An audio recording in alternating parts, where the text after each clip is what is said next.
নারী অভিবাসন বিষয়ে এটিন বাংলায় ইতিমধ্যে 2টি অনুষ্ঠান প্রচারিত হয়েছে এবং সেগুলিতে আমরা বাংলাদেশের নারী শ্রম অভিবাসীদের সমস্যাগুলি নিয়ে আলোচনা করেছি। আমরা জানি বাংলাদেশ থেকে অনেক নারী মধ্যপ্রাচ্য, উত্তর আমেরিকা এবং ইউরোপের বিভিন্ন জায়গায় কাজ করছেন। তাদের সংখ্যা এখনো সার্বিক শ্রম অভিবাসীদের তুলনায় ততটা বেশি নয়, 6% কিন্তু আমরা জানি সংখ্যা ভবিষ্যতে বাড়বে। এবং আমরা জানি যে অদক্ষতার জন্য, বিশেষ করে দক্ষতার অভাবের জন্য নারী শ্রমিকদের যে কাজের পরিবেশ, সেখানে তাদের অধিকারগুলি তারা প্রতিষ্ঠা করতে পারেন না অনেক সময়, এবং দক্ষ শ্রমিকের তুলনায় অদক্ষ শ্রমিকে পাঠানো অর্থের পরিমাণও কম। তো অনেকগুলি বিষয় এখানে জড়িত এবং এই যে প্রক্রিয়ায় অভিবাসন সমাপ্ত হয়, যে শুরু থেকে নিয়ে অভিবাসন যারা করেন তারা যে বসতি স্থাপন করেন যে দেশে, সেখানেও অনেক রকম সমস্যা তাদের সম্মুখীন হতে হয়। এই বিষয়গুলি আলোচনার মাধ্যমে নিষ্পত্তি করার জন্য কিছুটা প্রচেষ্টা আমরা নিচ্ছি অনুষ্ঠানগুলির মাধ্যমে। কারণ আমরা জানি যে একজন পুরুষ শ্রমিকের তুলনায় একজন নারী শ্রম অভিবাসীর অনেক বেশি সমস্যা হয় দেশে এবং সেই বিদেশে। আজকে আমাদের বিষয় হচ্ছে নারী শ্রম অভিবাসীদের দক্ষতা উন্নয়ন এবং তাদের রেমিটেন্স অর্থাৎ পাঠানো টাকার সদ্ব্যবহার বা যথাযথ ব্যবহার করা এই দেশে বিনিয়োগ এবং সঞ্চয়ের মাধ্যমে। অনেকগুলি পথ আছে, সেগুলি নিয়ে আমরা আলোচনা করব। এই আলোচনার জন্য আমাদের আজকে দুজন বিশেষজ্ঞ ব্যক্তি উপস্থিত আছেন। আমার বাঁ দিকে আছেন ডক্টর মোহাম্মদ নুরুল ইসলাম। তিনি director research monitoring and computer, bureau of man power employment and training, যাকে BMET বলে আমরা জানি। এটি হচ্ছে প্রবাসী কল্যাণ এবং বৈদেশিক কর্মসংস্থান মন্ত্রণালয়ের বাংলাদেশ সরকারের একটি বিভাগ, অধিদপ্তর। আর আমার ডান দিকে আছেন ডক্টর আবুল কালাম আজাদ। তিনি বাংলাদেশ ব্যাংক বগুড়া অফিসের ডেপুটি জেনারেল ম্যানেজার। তো একজন আমাদের এই দক্ষতা উন্নয়ন বিষয়ে আলোচনা করবেন। আমরা তার কাছে অনেক প্রশ্নের মাধ্যমে জানতে চেষ্টা করব যে এই দক্ষতা উন্নয়নের ক্ষেত্রে সরকার, বেসরকারি খাত এবং NGO-দের কি ভূমিকা আছে বা আগামীতে থাকতে পারে।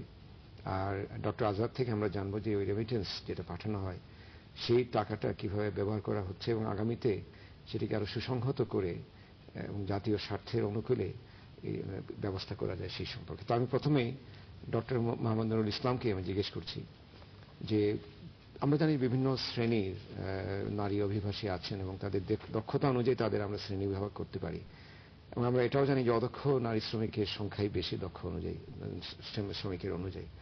তো সেই বিষয়টা বর্তমানে এই যে চিত্রটি কি, আর ভবিষ্যতের চিত্রটি কেমন হতে পারে? ধন্যবাদ। আমি প্রথমে অভিবাসন চিত্র সম্পর্কে একটু পরিসংখ্যান দিয়ে এটা শুরু করতে চাচ্ছি যে বিশ্বে এখন অভিবাসী সংখ্যা 191 মিলিয়ন, যেখানে নারী অভিবাসী সংখ্যা 49%, 49%। সেখানে বাংলাদেশে নারী অভিবাসী সংখ্যা, যেটা আপনি প্রথমেই বলেছেন, খুবই কম।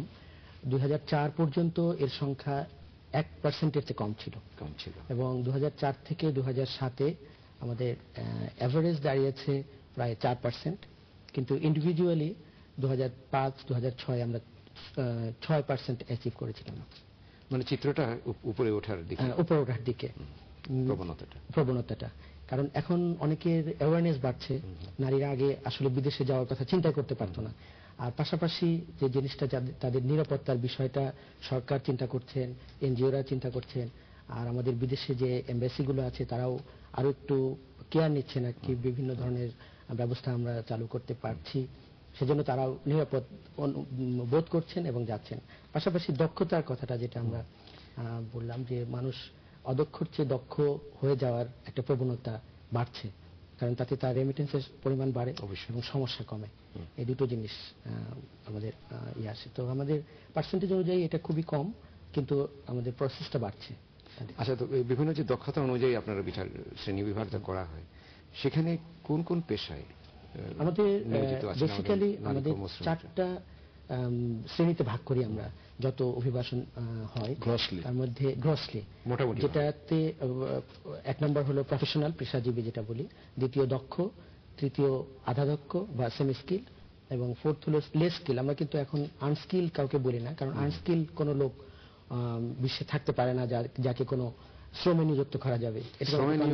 নিযুক্ত হওয়ার শর্তই হচ্ছে কিছু স্কিল তাকে থাকতে হবে। সে যে কাজটা করছে সেটাও মানে লেস স্কিল বলি আমরা, কম দক্ষ। তো এর মধ্যে নারী শ্রমিক কিন্তু সবগুলো শ্রেণীতেই যাচ্ছে। পেশাজীবী আমাদের অ্যাবাউট 4% যাচ্ছে। আর অদক্ষ যাচ্ছে, যেটাকে আমরা লেস স্কিল্ড এখন নাম দিয়েছি, সেটা হলো 49%। আর বাকিটা সেমি স্কিল এবং স্কিলের মধ্যে। তো প্রফেশনালের মধ্যে যেটা যাচ্ছে এখন, কিন্তু হাইয়েস্ট প্রফেশন যেটা আমরা বলি, ইঞ্জিনিয়ার, ডক্টরস বা আর্কিটেক্টস বা ইউনিভার্সিটি টিচার্স, এখানেও কিন্তু নারী শ্রমিক আছে, মানে ও নারী অভিবাসী আছে, শ্রমিক বলবো না। আর যেটা লেস স্কিল বলি, সেখানে হলো বেশিরভাগ হাউসকিপিং, যেটা ডোমেস্টিক এইড যেটাকে বলি, সেখানে বেশিরভাগ এটা লেস স্কিল্ড, এবং সেমি স্কিল্ডের মধ্যে গার্মেন্টস ওয়ার্কার, আর নার্সকে আমরা প্রফেশনাল বলি। এবং তাদের অধিকার বঞ্চনার সমস্যাগুলি সবচেয়ে বেশি কিন্তু এই ডোমেস্টিক অধিকার বঞ্চনা বা তারা অদৃশ্য থাকে। আর একটা জিনিস হলো যে তারা বাইরে আসতে পারে না, মানে কনফাইন্ড থাকে তাদের এমপ্লয়ারের বাসায়, বা তারা রেস্কিউ বিষয়ে তাদের অ্যাক্সেসটা কম, এবং তারা ওই হয়তো একটা কমপ্লেইন জানাতেও সাহস পায় না। এখন এই দক্ষতা উন্নয়নের ব্যাপারে আপনার মন্ত্রণালয় কি কাজ করছে?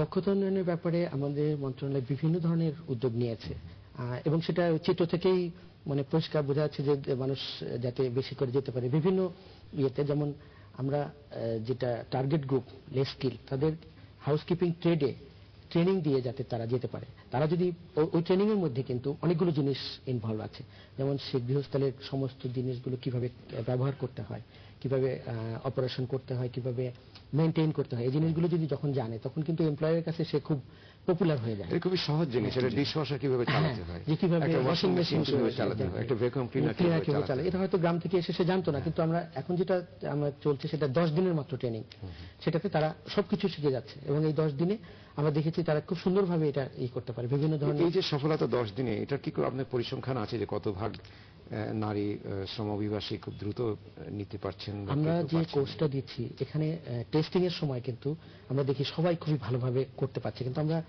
যে পরিমাণ প্রতিদিন যাচ্ছে, ঠিক সেইভাবে আমরা ট্রেনিংটা সরকারি পর্যায়ে অতটা দিতে পারছি না। আমাদের এখন 6টা ডিভিশনে 6টা মহিলা টেকনিক্যাল ট্রেনিং সেন্টার করা হয়েছে, একটাতে কেবল আমরা এই কোর্স চালু করেছি, এবং এই কোর্সের জন্য কোর্স কারিকুলামও তৈরি করে দিয়েছে IOM, আন্তর্জাতিক অভিবাসন সংস্থা, এবং সেখানে অনেকগুলো জিনিস অন্তর্ভুক্ত আছে। সেখানে তাদের সিকিউরিটি, তারা কিভাবে নিজের হেলথ অ্যান্ড হাইজিন ব্যাপারটা নিজের, এবং সে কিভাবে রক্ষা করবে, plus baby care, old age care, sick persons care, এই জিনিসগুলো ফ্যামিলিতে কাজ করতে গেলে তাদের কিন্তু খুবই দরকার। আচ্ছা, ভিন্ন সংস্কৃতির যে জীবনযাপনের বিষয়গুলি আছে, আমরা দেখতে পাই যে সেই জন্য অনেক সমস্যা হয়, এবং ফিলিপাইন বা ইন্দোনেশিয়াতে এই বিষয়গুলি খুব ভালো প্রশিক্ষণ দেওয়া হয়। আমাদের কি কোনো এরকম সাংস্কৃতিক সচেতনতার বিষয়টা আমাদের কিন্তু একটা অ্যাডভান্টেজ আছে ফিলিপাইনের চেয়ে, সেটা হলো মিডল ইস্টে বেশিরভাগ আমাদের যাচ্ছে এখন মহিলা শ্রমিক, লেবানন, জর্ডান, ওমান, এসব দেশে বেশি যাচ্ছে, UAE। সেখানে একটা জিনিস হলো, সেখানে তারা মুসলিম, যে কোনো মুসলিম ফ্যামিলিতে তারা কিন্তু আমাদের এইডকে মিশে যেতে পারে, এবং তারা অ্যাকসেপ্টও করে ভালো। আর যে সংস্কৃতির বিষয়টা, ওরা একটু ফাস্ট, আর ওদের ট্রেনিংটাও খুব অর্গানাইজড ফিলিপাইনে এবং ইন্দোনেশিয়ায়। আমরা কিন্তু ওটাকেও কিছুটা ফলো করছি। ওদের একটু মানে লেন্দি ট্রেনিং, যে 3 মাস 6 মাস এরকম করেও ট্রেনিং দেওয়া যায়।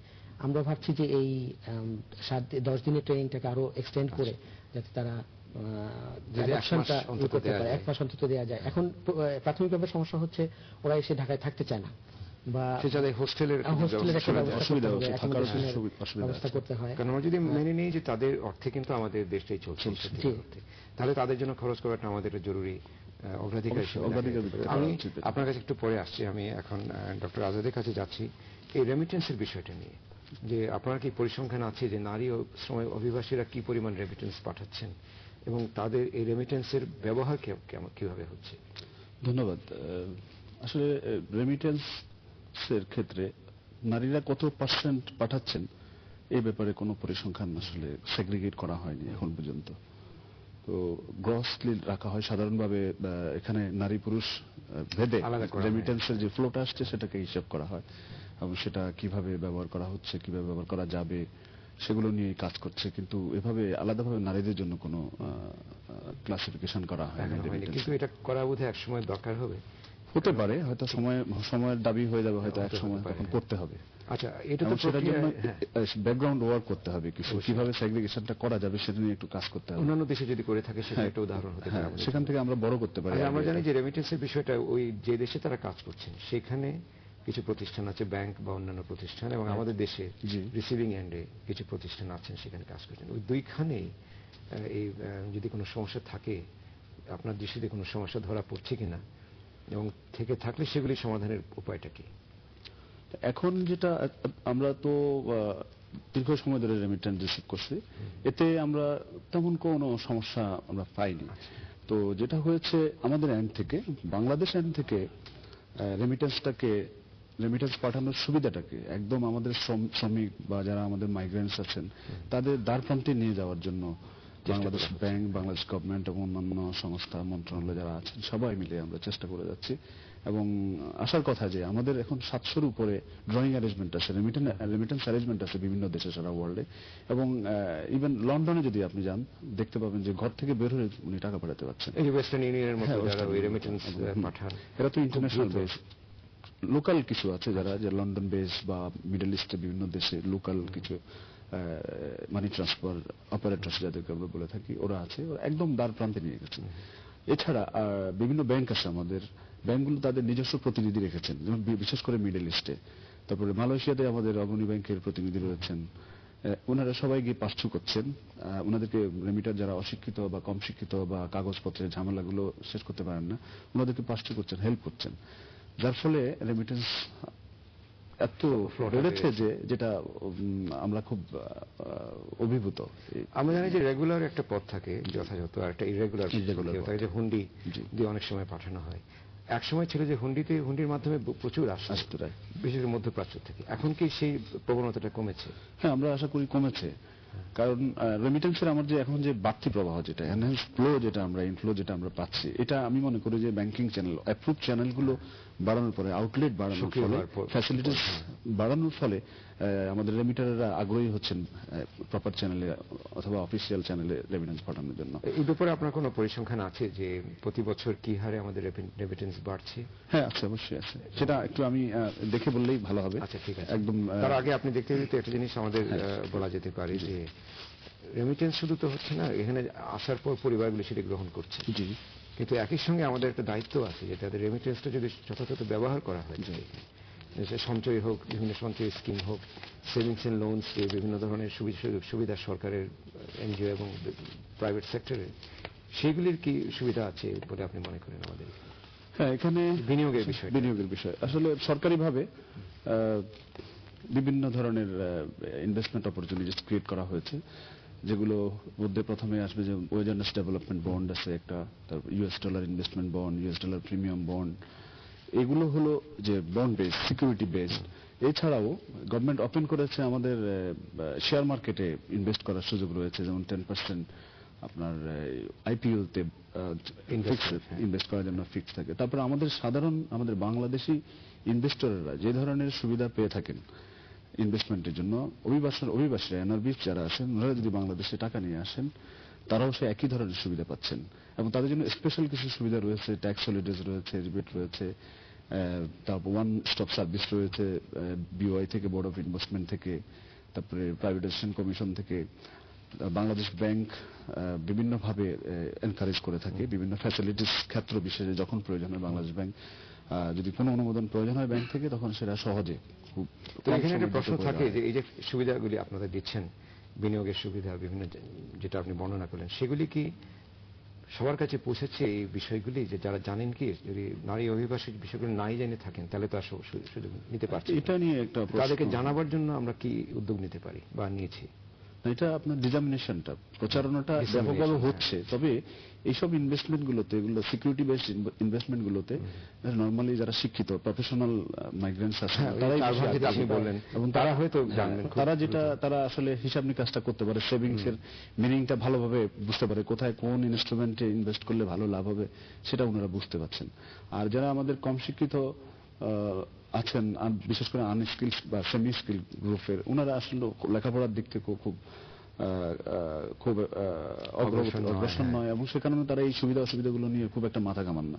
আর বড় জিনিস হলো যে তারা হাউস হোল্ড, তাদের ফ্যামিলি মেনটেন করতে তাদের কষ্ট হয়, কারণ যে রেমিটেন্স তারা পাঠান সেটা দিয়ে তাদের ফ্যামিলি মেনটেন্যান্সটা হয়তো চলে যায়। তাহলে আপনার কাছে আবার ফিরে আসবো, এই রেমিটেন্সের বিষয়টা জানবো। আর এই প্রসঙ্গে কিন্তু একটা কথা উঠে যায় যে বললেন যে তাদের যে পরিবারের কাছে যে টাকাটা পাঠানো হয় সেটাই কিন্তু আসলে এই তাদের উপার্জনের অংশ, মূল অংশ। এবং সেটা কিন্তু খরচ হয়ে যাচ্ছে পারিবারিক, হয়তো একটু ঘর বানানো হচ্ছে, একটু জমি কেনা হচ্ছে। কিন্তু এই দক্ষ শ্রমিকদের মতো যদি তাদের একটা অবস্থানে নিয়ে যাওয়া যেত, তাহলে কিন্তু আমাদের পরিবারগুলি অনেক উপকৃত হতো এবং জাতীয় উপকৃত হতো। আমি এখানে আবার ফিরে আসতে চাচ্ছি যে এখানে বিএমইটি এবং ওই প্রবাসী কল্যাণ মন্ত্রণালয়ে কি কি উদ্যোগ আছে ভবিষ্যৎকে মাথায় রেখে, উদ্যোগগুলির কথা? আমরা যেটা করি যে নারী শ্রমিক যারা, বিশেষত যারা কম দক্ষ, অশিক্ষিত, তাদের জন্য বাংলাদেশে বর্তমানে যে ইনভেস্টমেন্ট ফ্যাসিলিটিস গুলো আছে সেটা আসলে তাদের দোরগোড়ায় পৌঁছে না, যেটা উনি বললেন, এটা ঠিক।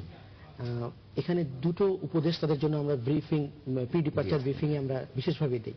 একটা হলো যে তাদের টাকাটা যাতে সঠিকভাবে ব্যবহার করতে পারে সেজন্য তাকে আগে থেকেই প্ল্যান করতে হবে। কেউ হয়তো জমি কিনবে, কেউ বাড়ি করবে, বা কেউ ছেলেকে বড় লেখাপড়া শেখাবে, এই প্ল্যানটা তার আগে থেকে করতে হবে। সেজন্য প্রথমেই যে সে টাকাটা পাঠাবে তার জন্য তাকে দুটো ব্যাংক অ্যাকাউন্ট এখানে যেন করে যায়, সেই পরামর্শটা আমরা দিই। এবং এখন আমরা প্রি ডিপার্চার ব্রিফিং এ এটা অনেকটা বাধ্যতামূলক করেছি যে তাকে দুটো অ্যাকাউন্ট করেছে কিনা সেটা আমাদেরকে আবার বলতে হবে। আর নারী শ্রমিকদের জন্য 100% ব্রিফিং এখন ম্যান্ডেটরি করা হয়েছে, ব্রিফিং এ অ্যাটেন্ড করতে হবে, এবং একটা কমিটি আছে গভর্নমেন্টের, সেই কমিটি কিন্তু এটাকে ইন্টারভিউ করে প্রত্যেক নারী শ্রমিকের জন্য, বিশেষত যারা লোয়ার ক্লাসে যাচ্ছে, যে তার সিকিউরিটি সে জানে কিনা, সে এই জিনিসগুলো জানে কিনা, এই বিষয়টা নিশ্চিত করে দিই। তো এখানে দুটো অ্যাকাউন্ট কেন করি, যে একটা অ্যাকাউন্টে সে টাকা পাঠাবে তার সংসার খরচের জন্য, তার হাজবেন্ডের কাছে হোক, ভাইয়ের কাছে হোক, যে যেভাবে পারে। আরেকটা অ্যাকাউন্টে তার নিজের নামে থাকবে, এখানে সে কোনো খরচ করবে না, সেভিংস এর জন্য। কারণ সে ওই যেমন বন্ড আগে মনে হয় 25,000 টাকা পর্যন্ত ইয়ে ছিল, এখন আরেকটু বেড়েছে, সেটা এইটুকু সঞ্চয় হলে সে বন্ড কিনতে পারবে। কিন্তু আমরা খুব মানে স্মল লেভেলে ইনভেস্টমেন্টের ফ্যাসিলিটিজ এখনো যেহেতু সরকার দিতে পারেনি, সেজন্য তার অ্যাকাউন্টে জমা হতে থাকে, এবং সেটা ইচ্ছা করলেই তার ফ্যামিলি মেম্বার খরচ করে। এখানে একটা বড় প্রশ্ন কিন্তু আসলে যে এই টাকাটা তারা যে জমাচ্ছে, একসময় যদি টাকাটা হাতে পায় তারা বিনিয়োগ করতে পারবে, এবং সেখানে বিনিয়োগের প্রশ্ন আসছে। তার থেকে বড় জিনিস যে দক্ষতা উন্নয়নের জন্য তাদের যে আপনি 1 মাসের প্রশিক্ষণের কথা বলেছিলেন, এটি কি আরো বিস্তৃত করা যায়? 1 মাস তো হলো, এবং দেশের বিভিন্ন জায়গায় নারী শ্রমিক অলরেডি, এবং এই ক্ষেত্রে আপনি শ্রীলঙ্কার এক্সপিরিয়েন্স আছে আমাদের সামনে, এই বিদেশের দেশগুলি যারা করছে তাদের এক্সপিরিয়েন্স সেখানে ভাগাভাগি করার কোন উপায় আছে? হ্যাঁ, খুব সুন্দর আসলে এই প্রস্তাবটা, যে আমরা কিন্তু ওই আমি আগে বললাম যে 6টা ডিভিশনে আমাদের মহিলা ট্রেনিং সেন্টার অলরেডি স্থাপন করা হয়েছে, এবং আমরা বগুড়াতে এই হাউসকিপিং কোর্স খুব শীঘ্রই চালু করতে যাচ্ছি with the collaboration of IOM, ওনারা এটা হেল্প করছেন। আর এটা হলো শুধু হাউসকিপিং ট্রেডে।